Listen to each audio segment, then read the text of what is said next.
అనుకున్న పనులు జరగడానికి బ్రహ్మశ్రీ గోరుగుంట్ల సురేష్ బాబు గారిచే వారాహి పాశుపత హోమం.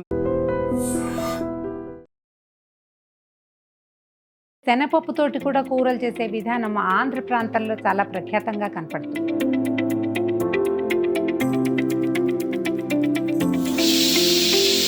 దీంతో పాటుగా బూడిద గుమ్మడికాయలో శనగపప్పు,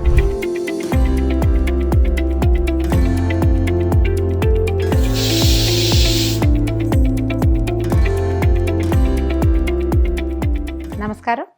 మామూలుగా మనం కందిపప్పు వండుకుంటాం, పెసరపప్పు వండుకుంటాం. శనగపప్పు వండుకుంటామా? పెద్దగా వండాం. శనగపప్పుని ఏం చేస్తాము? బూరెలు చేసుకుంటాం, సాధారణంగా బొబ్బట్లు చేసుకుంటాం. అయితే శనగపప్పుతోటి కూడా కూరలు చేసే విధానం ఆంధ్ర ప్రాంతంలో చాలా ప్రఖ్యాతంగా కనపడుతుంది. ఇందులో ఏమేమి వేస్తాము? పప్పు గోంగూర అంటాం, శనగపప్పు గోంగూర. మేమైతే శనగపప్పు అరటికాయ, జయ వాళ్ళైతే శనగపప్పు బీరకాయ కూడా వేసుకుంటారు. సొరకాయలో శనగపప్పు, క్యాబేజీలో శనగపప్పు వేసేది కూడా కనపడుతుంది. దీంతో పాటుగా బూడిద గుమ్మడికాయలో శనగపప్పు ఎంత రుచిగా ఉంటుందో, భలే బాగుంటుంది. కూర టేస్టీగా ఉంటుంది, తొందరకు కూడా అవుతుంది. పూర్వం ఏం చేసేవాళ్ళం అంటే పొయ్యి మీద శనగపప్పు వేసి పప్పు మగ్గిపోయాక గుమ్మడికాయ ముక్కలు సన్నగా తరిగి అందులో పోసేసి పైన కొద్దిగా పుల్లా బెల్లం పెట్టడం అంటారు. చిన్న చింతపండు పులిపేసి చిన్న బెల్లం ముక్కేసి బాగా మగ్గనిచ్చి పైన తాలింపు పెట్టేవాళ్ళం. మనకి ఇప్పుడు ప్రెషర్ కుక్కర్స్ వచ్చాయి, చాలా సింపుల్గా అయిపోతుంది, ఎక్కువ హైరాన్ లేదు. గుమ్మడికాయ తరిగే లోపల మనం ఏం చేయొచ్చు? ఒక అరగంట నానబెట్టిన శనగపప్పుని, నానబెట్టకపోయినా ఏం కాదండి, నానితే తొందరగా అవుతుంది, బాగా మృదువుగా కూరలో కలిసిపోతుందని ఒక గంట అరగంట ముందే కూర అనుకోగానే శనగపప్పు నానబెడతాం. మీరు అరటికాయలో వేయండి, గోంగూరలో వేయండి, శనగపప్పు ఎందులో వేసినా, అసలు ఏ పప్పు అయినా నానబెట్టడం మంచిది. అరుగుదలలో కూడా కొంచెం డిఫరెన్స్ వస్తుంది. అందుకని ఏం చేస్తామంటే శనగపప్పు నానబెట్టాం, ముందు శనగపప్పుని కుక్కర్లో పెట్టేద్దాం. ఇది కూడా కొలత అడుగుతారు సాధారణంగా. ఇప్పుడు ఇందులో సగం చేస్తామనుకోండి, ఒక గుప్పెడున్నర శనగపప్పు సరిపోతుంది. అంతే నానబెట్టాము. చిన్న కుక్కరు, మీరు కూర ఎందులో చేసుకోగలుగుతారో ఆ సైజు కుక్కర్ తీసుకోండి. ఇప్పుడు ప్రెషర్ ప్యాన్లో లేదా ప్రెషర్ కుక్కర్ చిన్న దాంట్లో కూరలు వండుకునే అలవాటు ఉంటే మనకి టైం చాలా సేవ్ అవుతుంది. వర్కింగ్ విమెన్కి చాలా సహాయం అవుతుంది. పెద్దవాళ్ళు కూడా 1 పార్ట్ మీల్ ఒక పార్ట్లోనే చేసుకునేది, మళ్ళీ వ్యవహారాలు ఏం లేవు, ఇందులోనే మొత్తం చేసేస్తాం. అలాంటప్పుడు ప్రెషర్ ప్యాన్ బాగా యూజ్ అవుతుంది. ఆరోగ్యమా అనారోగ్యమా ఇలాంటి ప్రశ్నలు వస్తే అంత కాదేమో, ఆరోగ్యం కాదేమో, పాతకాలం పద్ధతి ప్రకారం మనం చేయలేకపోతాం. కానీ ఈ రోజుల్లో ఉన్న అవకాశాన్ని బట్టి దీన్ని వాడుకోవటమే మంచిది. పొయ్యి మీద ఎక్కువసేపు ఏ పదార్థం ఉడకాలన్నా, నిదానంగా ఉడకాలంటే గ్యాస్కి గ్యాసు కష్టమే, టైంకి టైము సేవ్ కాదు. అటు కుక్కర్లో తొందరగా అయిపోతుంది. తొందరగా అవ్వాల్సిన వాటన్నిటికీ హాయిగా ఉన్న అవకాశాన్ని వాడేసుకుందాం.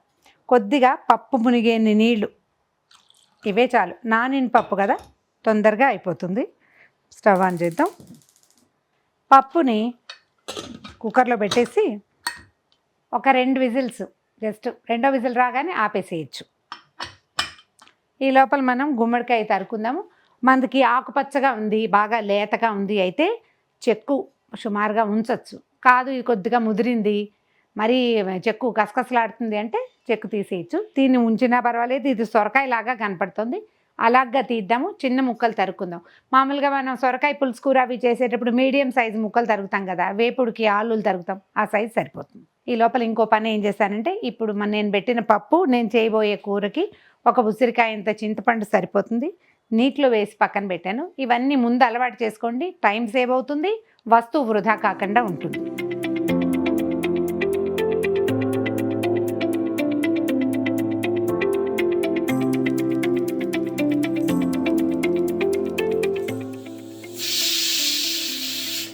కుక్కర్ వస్తుందో లేదో చూద్దాము. వచ్చేస్తుంది కాబట్టి మూత తీసేద్దాం. చూద్దాం మన శనగపప్పు ఎట్లా బ్రహ్మాండంగా ఉడికిపోయింది. చూడండి మెత్తగా అయిపోతుంది.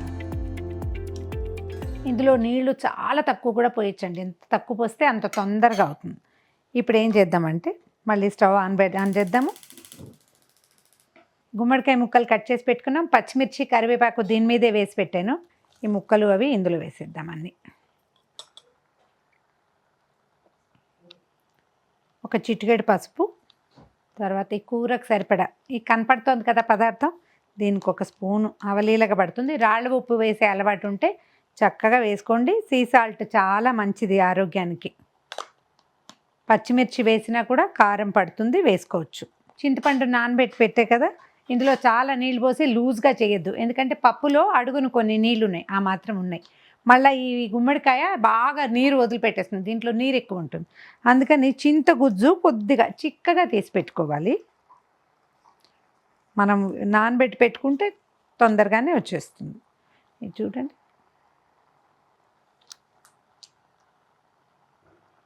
మీ దగ్గర ఫ్రిడ్జ్లో కనుక చింతపండు గుజ్జు పెట్టుకునే అలవాటు ఉంటే అది ఒక పెద్ద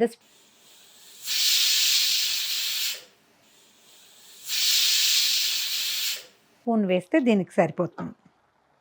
ముక్కలు కిందకి పప్పు పైకి వచ్చేలాగా ఒకసారి మొత్తం పైకి కిందకి 4 పక్కల కలిపేద్దాము. చింతపండు గుజ్జు కూడా లోపలికి వెళ్ళిపోతుంది. దీనికి ఏం చేయాలంటే దీని మీదే తాలింపేసి కుక్కర్ మూత పెట్టచ్చు, లేదా కూర అయిపోయిన తర్వాత కుక్కర్ విజిల్ వచ్చిన తర్వాత కూడా మనం తాలింపు వేసుకోవచ్చు. పని అయిపోతుంది అనుకుంటే ఇప్పుడే, లేకపోతే తర్వాత. ఈ లోపల మనం చిన్న తిరగమాత పెట్టుకుందాం. ఎస్, ఇలా పులుసేసిన ప్రతి కూరకి నువ్వుల నూనె, పప్పు నూనె తాలింపులు బాగుంటాయి. మీకు ప్రాక్టీస్ ఉంటే 1 లీటర్ తీసి పక్కన పెట్టుకుంటే సాంబార్లోకి, తర్వాత ఏమో ఇట్లా పప్పు కూరల్లోకి మనం చింతపండు వేస్తాం కదా, వాటికి నువ్వుల నూనె తిరగమాత ఎక్కువ రుచిగా ఉంటుంది. ఒక పెద్ద స్పూన్ నూనె వేద్దాము. ఇంతే నూనె, దీనికి నూనె కాగిపోయింది. కొద్దిగా చిన్న స్పూను మెంతులు వేద్దాము. చింతపండు పులుసుతో చేసే కూరలకి మెంతులు బెస్ట్ కాంబినేషన్, ఆరోగ్యానికి మంచిది. అందులో ఉండే వాతాన్ని ఇది పోగొడుతుంది అంటారు. మనకి ప్రాక్టీస్ ఉండి చేసుకుంటే, నేను ఇంకొక పని ఏం చేస్తానంటే మామూలుగా మెంతులు వేయించి పొడి కొట్టి ఒక డబ్బాకి పెట్టుకుంటాను. ఇట్లా పులుసు కూరలు చేసినప్పుడల్లా ఒక చిన్న స్పూను అది వేస్తే వాసన బాగుంటుంది, రుచి పెరుగుతుంది. తర్వాత ఏమో చిక్కబడుతుంది కొద్దిగా కూర. ఈ మెంతులు వేగాక కొద్దిగా చిన్న స్పూను మినపప్పు, ఒక చిన్న స్పూన్ ఆవాలు, కొద్దిగా ఎండుమిర్చి, ఇంగువ, ఒక రెమ్మ కరివేపాకు ఉడికేటప్పుడు వేసాం, కానీ వేగే దాంట్లో వేస్తే కూడా బాగుంటుంది. పోపు వేగనిచ్చి ఈ కూరలో పోసేద్దాం. కూర ఉడుకుపెట్టిపోయింది.